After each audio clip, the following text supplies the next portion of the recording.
ang SGA ng PBA mga idol dahil sa kanyang pambihirang husay sa pagdadala ng bola at talino kung paano niya pinapatakbo ang sistema ng Barangay Ginebra. Hindi natin maitatanggi na isa siya sa pinakamagaling at pinakamatikas na point guard ngayon sa liga. Sa kanyang pamatay na shooting, malulupit na pasa at mala Iverson na handles, marami pa rin ang bumabatikos sa kanya. Ito ay dahil sa kanyang Shai Gilgeous-Alexander o SGA na galawan na kapag nadikitan mo lang ng bahagya ay siguradong mapapapito ang mga referee sa loob ng court. Marami ang nagsasabing magulang daw ito maglaro habang ang iba naman ay humahanga sa kanyang pambihirang basketball IQ na bihira makita sa isang batang manlalaro. Ngunit sa kabila ng mga batikos at samot-saring reaksyon ng mga kritiko, hindi natin mapagkakaila na binuhay niya ang bagsik at tapang ng never say die spirit ang kanyang prangkisa. Paano nga ba ang isang 5'11" na guard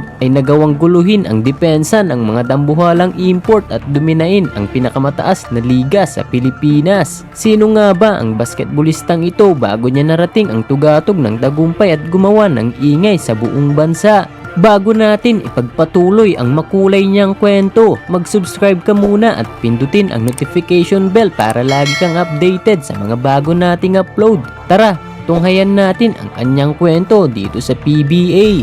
Hindi na bago sa ating pandinig ang kanyang pangalan sa liga. Siya lang naman ang pamangkin ng isang natatanging alamat at legend sa PBA na si Johnny Abarrientos. Sa kanyang taas na 5'11", hindi mo siya basta-basta mamaliitin sa loob ng court. Nag-average lang naman siya sa liga ng 19 points at 5 assists per game. Ngunit bago ang lahat, balikan muna natin ang kanyang mga unang laro bago pa man siya pumasok sa PBA. Si RJ Abarrientos ay naglaro para sa FEU Tamaraw sa kanyang college career at dito pa lamang ay pinamalas na agad niya ang kanyang natatanging talento sa bansa. Sa kanyang unang salang para sa FEU, nakapagtala agad siya ng 19 points kontra sa UST Growling Tigers. Hindi rin siya nagpaawat ng magpakawala ng 16 points laban naman sa Ateneo Blue Eagles at binuhat ang kupunan sa pamamagitan ng pagkamada ng 33 points kontra naman sa NU Bulldogs. Dito pa lamang marami na ang nakapansin na iba ang kalibre at galawan ng batang ito kumpara sa kanyang mga kasabayan dahil sa pambihirang talento na kanyang ipinamalas sa kanyang karera sa kolehiyo. Hindi nagtagal ay na-scout siya ng isang prestigyosong kupunan sa bansang Korea. Kaya naman napagdesisyonan ni RJ Abarrientos na hindi natapusin ang kanyang mga natitirang taon ng paglalaro sa FEU upang pasukin ang bagong yugto ng kanyang karera. Isang kilalang prangkisa sa Korean Basketball League ang labis na umanga sa estilo ng paglalaro ni Abarrientos at dito na formal na nagsimula ang kanyang karera bilang isang profesional na atleta. Pinapirma ng Ulsan Hyundai ang batang guard upang maging bahagi ng kanilang prangkisa. Siya ang kinilala bilang pangalawang Filipino import sa kasaysayan ng Korean Basketball League na pinangunahan din ng kanyang kasamahan sa Gilas Pilipinas na si SJ Belangel. Sa kanyang kauna-unahang laro o debut game sa KBL, nagpakitang gilas agad si RJ nang magtala ng 33 points, 7 rebounds at 7 assists upang ihatid ang kanyang kupunan sa unang panalo kontra sa KT Sonic Boom. Dahil sa kanyang malulupit na handles at pagiging isang tunay na scoring machine sa Korea, nakuha niya agad ang kanyang kauna-unahang malaking parangal sa kanyang professional na karera, ang Rookie of the Year noong March 2023. Nag-average siya ng 13.6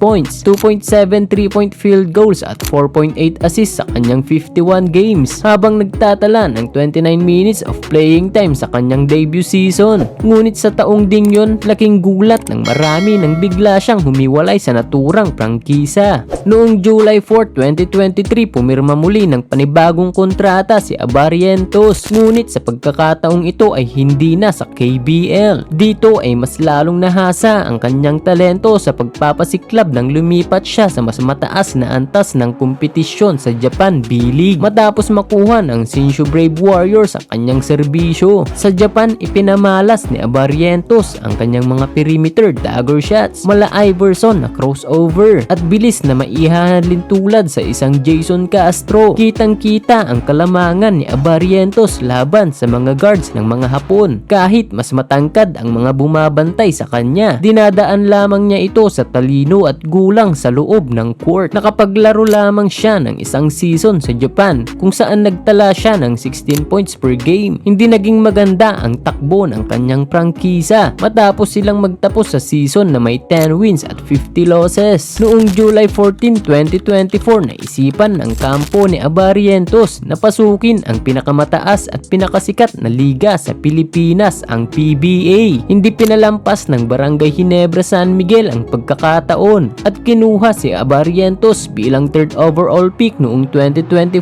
PBA Rookie Draft. Agad siyang pinagkalooban ng prangkisa ng isang 3-year rookie contract upang manatili sa kanilang poder. Dito na nasilayan ng buong Pilipinas ang kanyang maangas at walang katatakutang galawan sa loob ng court. Hindi angkop ang salitang rookie sa kanya sa taong iyon dahil sa kanyang mga veteran moves na talaga namang napaka-solid. Sa kanyang pagpasok pa lamang sa liga, agad niyang naselyuhan ang kanyang unang parangal matapos masungkit ang 2024 to 2025 Rookie Award at sa katatapos lamang na PBA Commissioner's Cup kung saan naglalakihang mga import ang pumasok sa iba't ibang kupunan. Hindi nasindak ang isang RJ Barrientos. Ipinakita niya ang kanyang tunay na halaga bilang isang natatanging point guard na nagmamando sa mga komplikadong plays ng Ginebra. Hindi siya nagpatinag sa mga mas malalaking manlalaro ng TNT tropang 5G na talaga namang todo depensa ang ginawa sa kanya. Sa naturang kumperensya, nag-a-average siya ng 20 points, 3 rebounds at 5 assists per game.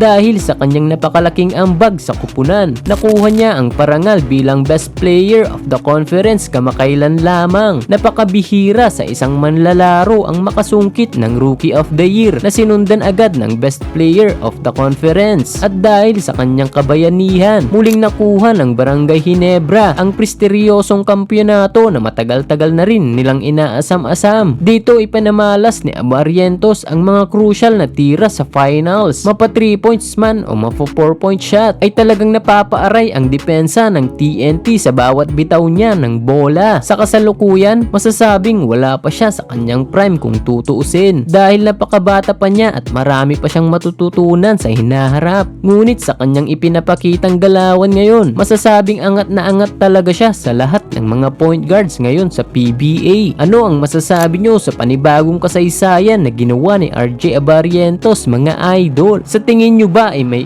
gagaling pa ang batang ito sa mga susunod na panahon? I-comment nyo na ang inyong reaction sa baba. Huwag kalimutang i-like ang video na ito at mag-subscribe para sa mas marami pang mga sports documentaries dito sa ating channel. Maraming salamat, mga idol!